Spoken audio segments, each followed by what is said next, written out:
আসলে একটা কথা বলার ছিল। শ্রেয়া বলল, হ্যাঁ বলুন না, কি ব্যাপার?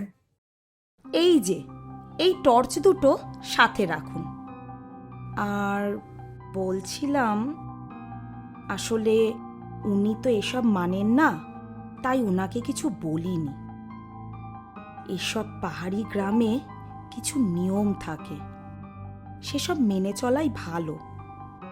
ওই যে ওই মন্দিরটা আছে না, ওই মন্দিরের পিছনে একটা বহু আগেকার গোরস্থান আছে।